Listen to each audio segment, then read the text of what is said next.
Welcome back. There is a live look outside from the Oregon coast. That's our Inn at Spanish Head Resort Hotel camera in Lincoln City. Thanks for watching Afternoon Live. Communication in a relationship is crucial, but when it comes to talking about issues in the bedroom, many couples either fight or don't say anything at all. Joining us now with advice about how to talk about sex in a constructive way, we welcome back certified sexologist Kristine D'Angelo. It's great to see you. Thank you so much. Hello. This is tough for people to talk about, understandably so. We've got all these ideas about not talking about sex in a healthy way. As a couples sex coach, I see just kind of some common mistakes that couples are making when it comes to communicating about sex and intimacy in the relationship. And one of the most common things I see is what I call the communication loop of doom, right? Which is really where two people are coming together and saying, hey, we got to talk. There's an issue happening. Hopefully through this conversation we can find some conflict resolution. Promises get made for change. But a lot of people don't know how to actually change their sexual behavior. Right. So it's kind of easier to just be like, I'll change and I'll do this and that, and then oh, okay, is that done now? Can we move on to something else? And then time passes and we start to recognize that, like, wait, nothing's happened, no change has happened. We start to feel frustration again, and then it's right back to that conversation. So it's a loop, right? And it just keeps happening. And so what I do as a sex coach is really helping my clients find their way out of that roundabout. And be like, what exit do we want to take here to get you to where you actually want to be? And really that requires developing an action plan. So a lot of people don't know how to create an action plan when it comes to sex and sexuality. So that's why we find ourselves in this loop. Like, how do we repair this if we don't understand how to repair it? Yeah, it makes sense though that you need kind of a concrete plan, because I would imagine a lot of people make a promise to their partner that they do want to change something with good intentions, right? They want to please the other person, but they're just not sure how. Absolutely. And another really common mistake people make is assuming. We bring assumptions into difficult conversations. It's also a way of protecting ourselves, in a sense. I'm assuming I know how you feel. Therefore, that's what I'm going to react to in that conversation. But it's really helpful just to bring in as many clarifying questions as you can to those types of conversations. Don't be afraid to ask questions. Do not be afraid. It might be uncomfortable. It might be, but ultimately, communication is the best way to improve your sex life. Sure. You just have to get there first, right? Are a lot of people just too nervous or afraid to kind of talk about it out loud, even with their partner, somebody that they love and know intimately? It's just not comfortable. Well, it can feel uncomfortable because as young people, we aren't taught how to effectively communicate about our emotions, how we're feeling, especially when it comes to sex. So it's kind of this undiscovered territory where we're just supposed to figure it out when we get into a long-term relationship. And sometimes just figuring that out can feel and look very clumsy.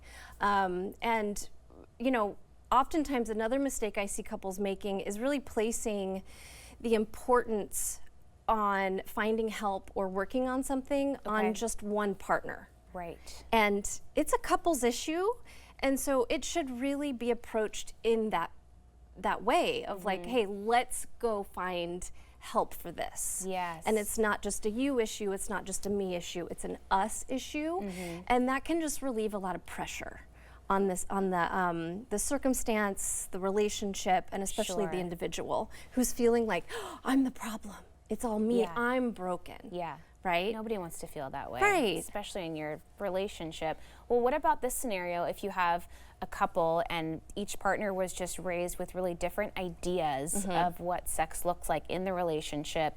How do you find common ground? I mean, I'm sure it all comes down to the basics of communication. Absolutely. So really learning how to have healthy, productive conversations sometimes requires an individual to do some self-work around feelings of shame or guilt, around their sexuality, because that can really create a barrier to showing up in these really important conversations in a responsive way and not a reactive way. And does that come down to kind of your emotional intelligence and learning kind of putting the pieces together of, here's what I've been taught. Yeah. Does that serve me today? Absolutely. Like, is that even true for me as an adult today? Yeah. Yes, we can honor and respect like how we were brought up, but really, sexuality is fluid. It's a fluid process throughout our lives. So what worked for us in the past, it's okay to kind of call out attention to, it's not working for me now. Yeah. So what are some really healthy and productive ways that I can have an action plan as an adult in this relationship? Yeah. Do you find that women in particular do have more feelings of guilt or shame just based on maybe messages that they've received as young girls of? That's a great question, and it's kind of yes and no. Sure. Because I feel like men experience just as much shame and guilt around sex, and especially just the pleasure piece of that. So yes, as women, I think we're socially conditioned to maybe feel a little bit, less good about our bodies, and we have less permission for pleasure as women, but I really do see it being quite equal in kind of who's bringing in reactionary energy. Well, and all this stuff is important to talk about. I think maybe we think about it in the context of maybe a long-term, maybe a married, very committed couple, but even at just the beginning of a relationship, you should kind of set the expectation of what each of you are looking for. Absolutely. I think it's really, really, really healthy if you have expectations and you're bringing those expectations into the relationship. Learn how to communicate that, or really learn how to ask questions about that. What are your expectations? What does that mean for me? How do you see me fitting in with those expectations? Can I meet that for you? And really be honest about that, right? And if you can't, then let's talk about what's an action plan, how can we work around that? If you're feeling like I'm not meeting that expectation for you, I think sometimes we also tend to kind of create a safeguard for ourselves with our assumptions, where I'm just gonna assume the worst. Like that's where my brain's gonna wanna jump to. So I'm gonna protect myself and just not ask any questions because I'm not ready for the answers. Sure. Right? Yeah. What if it's something I don't wanna hear, and that might be tough? Absolutely. In that moment, you're recognizing I'm being reactionary. I'm not really taking a moment to think about, well, how am I feeling in this moment? Maybe I need 10 minutes to step away, work with an emotions wheel and figure out, what's my primary emotion? What's my secondary emotion? Being able to name those and own them, and then come back to the conversation and say, here's what I've identified.